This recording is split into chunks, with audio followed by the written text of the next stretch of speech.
جو صحابہ بیان کرتے ہیں کہ حضور علیہ الصلوۃ والسلام کا قدم، مبارک قدم، صحابہ نے حضور کو خوب پڑھا. کیا شعر ہے پتہ نہیں وہ جو میں پڑھا کرتا ہوں، تیرے اصحاب نے تجھ کو پرکھا بہت، تجھ کو سوچا بہت، تجھ کو چاہا بہت. صحابہ کرام نے خوب پڑھا حضور صلی اللہ علیہ وسلم کو، اتنا پڑھا کہ حضور کی ہر چیز کو سمجھ کر امت کے سامنے بیان کر دیا. اب ذرا دیکھیں نا کیا باریکی بیان کر رہے ہیں کہ حضور علیہ الصلوۃ والسلام قدم رکھتے تھے تو نرمی سے، زمین پر دھپ سے نہیں رکھتے تھے، لیکن قدم زمین سے جب اٹھتا تھا تو قوت کے ساتھ اٹھتا تھا. قلع کا لفظ ہے، یعنی جیسے کسی چیز کو کوئی اکھاڑتا ہے تو حضور کا قدم اٹھتا تھا، قوت سے رکھا جاتا تھا، نرمی سے. کیا شاندار بات ہے. اور چال ایسی تھی کہ گویا آپ کسی اونچائی سے نیچائی کی طرف جا رہے ہوں، چل رہے ہیں ہموار جگہ پر، لیکن چلنے کا انداز ایسا تھا کہ جیسے آدمی اگر اونچے سے نیچے پر آئے تو ہلکا سا جھکے گا نا، وہ جو ہلکا سا جھکاؤ ہے حضور علیہ السلام کی چال میں وہ تھا. تو آدمی سوچے کہ میری چال، میری رفتار، میرا انداز حضور صلی اللہ علیہ وسلم کی رفتار سے کچھ ملتا جلتا ہے یا نہیں. جن لوگوں کو یہ فکر ہوتی ہے،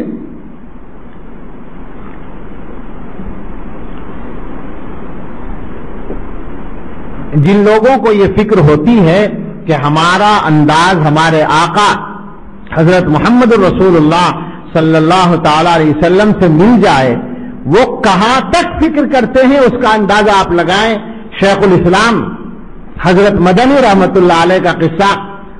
ایک مرتبہ حضرت نے طلبہ سے فرمایا، جن لوگوں نے حضرت کو دیکھا ہے ان کو پتا ہے کہ حضرت ٹھہر ٹھہر کر بولتے تھے، جلدی جلدی نہیں بولتے تھے.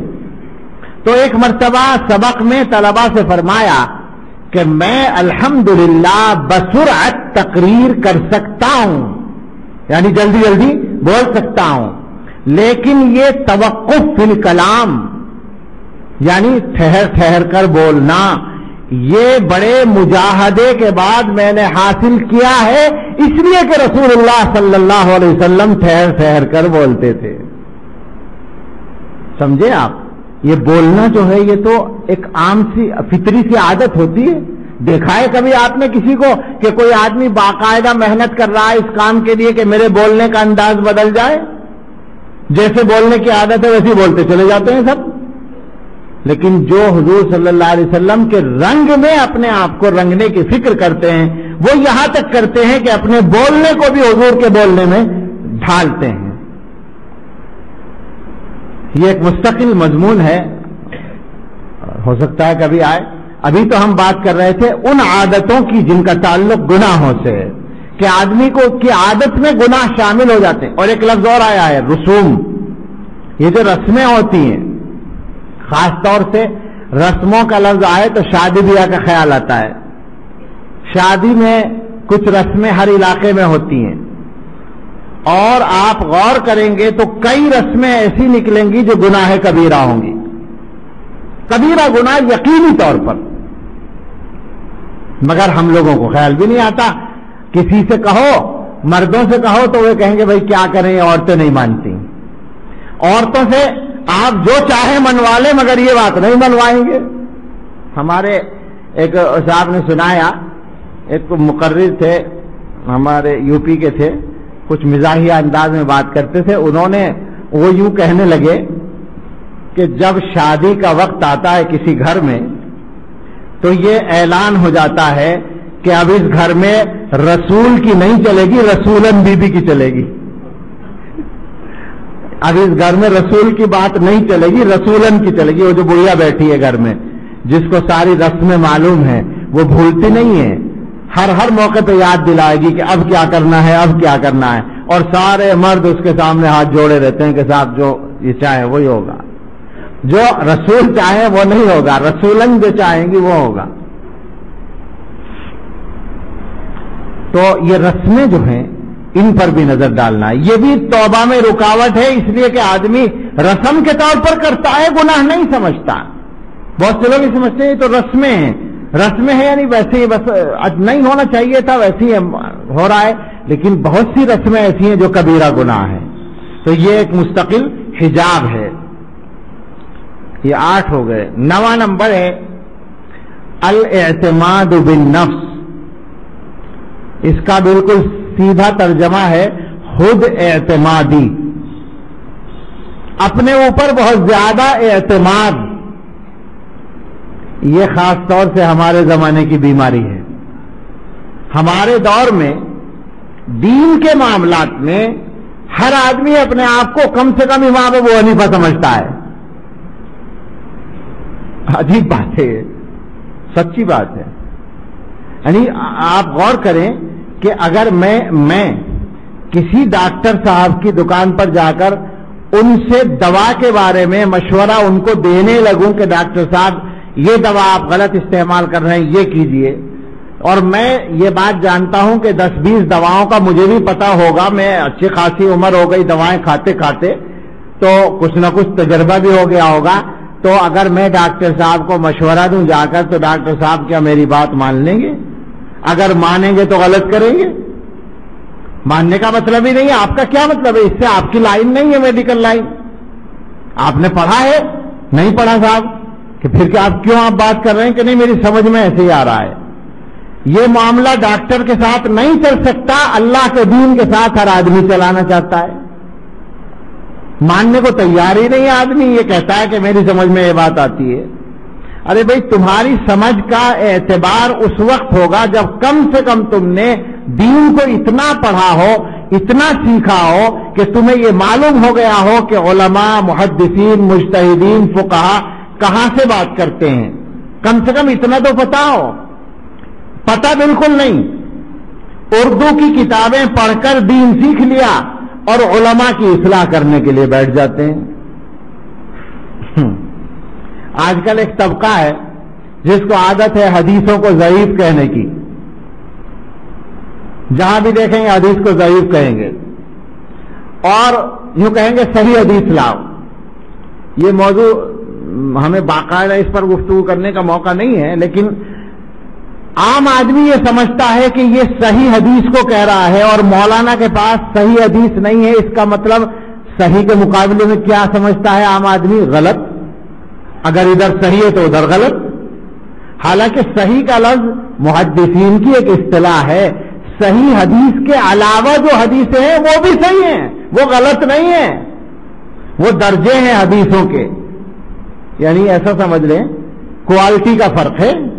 بھائی آم کی دکان پہ آپ گئے تو 3 کوالٹی کے آم ہیں، تینوں کوالٹی کھانے کی ہیں، تینوں میٹھی ہیں، ایک ذرا مہنگی ہے، ایک درمیانی ہے، کچھ سے نیچے والی ہے، تو کیا یہ کہا جا سکتا ہے کہ بھئی یہ جو ہے یہ صحیح ہے اور باقی جو دو ہیں وہ غلط ہیں؟ ایسا نہیں ہے۔ لیکن لطیفہ یہ ہوا، مجھے تو لطیفہ سنانا تھا اصل میں، کہ ایک پان والا آدمی تھا بیچارہ، اس کے پاس ایک صاحب آنے لگے وہ ضعیف حدیث والے، اور اس کو پریشان کرنے لگے کہ تمہارا جو مسئلہ یہ مولوی بتاتے ہیں یہ غلط ہے، حدیث میں یوں آیا ہے۔ اب وہ بیچارہ کیا جانے، اس نے اپنے مولانا سے جا کے امام صاحب سے کہا کہ امام صاحب یہ کیا ہے، تو انہوں نے کہا کہ نہیں جو ہم نے بتایا وہ بھی حدیث میں ہے، دیکھو حدیث ہے۔ اب اس بیچارے نے یاد کر لیا کہ یہ حدیث میں ہے۔ اب وہ آیا آدمی تو پان والے نے کہا کہ بھائی مولانا نے بتایا وہ مسئلہ بھی حدیث میں ہے۔ کہا کون سی حدیث ہے؟ کہ یہ حدیث ہے۔ کہا یہ تو ضعیف ہے۔ اب وہ بیچارہ چپ ہو گیا۔ پھر ایسے ہی ایک دن ہوا، ایک مسئلہ پھر ایسے آیا، تمہارا مسئلہ غلط ہے۔ مولانا سے پوچھا، انہوں نے کہا نہیں صحیح حدیث میں آیا ہے، صحیح ہے ہمارا مسئلہ۔ اب وہ پوچھ کے چلا گیا، آدمی آیا، اس نے کہا کیا ہوا؟ کہنے کہ ہمارا مسئلہ بھی حدیث میں ہے۔ کون سی حدیث ہے؟ کہ یہ حدیث ہے۔ کہا یہ تو ضعیف ہے۔ کئی دفعہ ایسا ہو گیا کہ وہ ضعیف کہہ دے اور یہ بیچارہ پان والا خاموش ہو جائے۔ تو ایک دن اس نے اپنے مولانا سے پوچھا کہ اے مولانا یہ ضعیف کسے کہتے ہیں؟ اسے یہ بھی پتہ نہیں تھا کہ ضعیف کے کیا معنی ہے۔ تو مولانا نے کہا کہ ضعیف کے معنی ہے کمزور۔ تو اس نے کہا اچھا ضعیف کے معنی کمزور ہیں؟ کہ ہاں کمزور ہیں۔ کہ اچھا وہ روزانہ حدیث کو آ کے کمزور کہتا ہے؟ کہ ہاں یہی کہتا ہے وہ تم سے آگے کہ حدیث ضعیف ہے، اس کا مطلب ہے حدیث کمزور ہے۔ کہنے لگے اچھا بس اب ہم اس سے نمٹ لیں گے. پان والے نے کہا کہ اب ہم اس سے نمٹ لیں گے, اب آپ سے پوچھنے کی ضرورت نہیں. اب جو وہ آیا اور کہا, اس نے ملاقات ہوئی تو یہ پان والا بولا کہ اے بھائی, یہ جو تم روزانہ ضعیف کرتے ہو, ہمیں اب پتہ چلا کہ ضعیف کے کیا معنی ہے. ہمیں پتہ چلا کہ ضعیف کے معنی کمزور ہیں. تو اس نے کہا ہاں ضعیف کے معنی کمزور ہیں. کہنے لگے کہ اللہ کے بندے, تم لوگ ہی ہمیں بتاتے ہو کہ ضعیفوں کا, کمزوروں کا خیال رکھو. اگر کمزور چیز غلط ہے تو اپنے ابا کو گھر سے نکال دو اور ایک طاقتور جوان آدمی کو لا کے بٹھا دو ابا کی جگہ. اگر ضعیف چیز غلط ہے تو ابا جو ضعیف ہیں, کمزور ہیں, ان کو گھر سے نکال دو اور ایک طاقتور آدمی کو لے آؤ گھر میں. بس اس کے بعد اس نے پیچھے چھوڑ دیا. عجیب فتنہ ہے اس دور کا. اصل میں مسئلہ حدیث اور اس کا نہیں ہے, اصل ہے عقلیت پسندی کا. اس زمانے کا سب سے بڑا فتنہ ہے عقلیت پسندی. دین کے معاملات کو ایک آدمی اپنی عقل سے حل کرتا ہے. ہم یہ نہیں کہتے کہ اپنی عقل سے حل نہ کرو, مگر علم حاصل کر کے پھر عقل لڑاؤ تو ٹھیک ہے. علم تو آتا نہیں ہے اور دخل دیتے ہیں, یہ نہیں چلے گی.